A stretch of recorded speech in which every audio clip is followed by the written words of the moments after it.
যে সাপ ধরে তাদেরকে দেখবেন তারা 2-4 দিন আগে ওই গ্রামে যায়,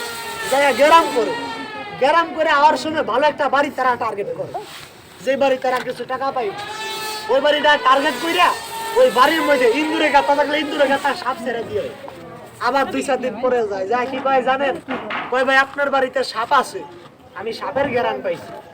এই কথাটা যদি কোনো লোকের কয়, সে লোকের মাথা ঠিক থাকে, সে লোকে কয় ভাই তাহলে সাপটা ধরে লয়ে যাও।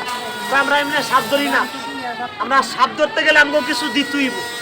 সেরকম কইলে ভাই কয়ে লোকটার লোকে কন্ট্যাক্ট করে 4-5 হাজার টাকা কন্ট্যাক্ট কইরা করিডরে ছাইরা দেয়, ছাইরা দেওয়া কয় অমুক জায়গায় সাপ আছে, কেন নি তো জানে সাপটা কই রাখছে, জানা আছে না, কয় অমুক জায়গায় সাপ আছে।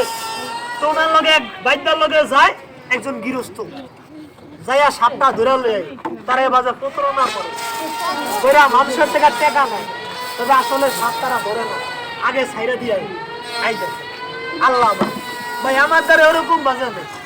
কেন ভাই আমি নিজের চোখে দেখাবো, আপনি সাপ দেখাই দিবেন, আমি মাটির গাতা ভাইয়া সাপ ধরে থাকবো না, বন্ধ করে দিয়ে আমার কাছে বোয়া বাজি আই দেখ আল্লাহ।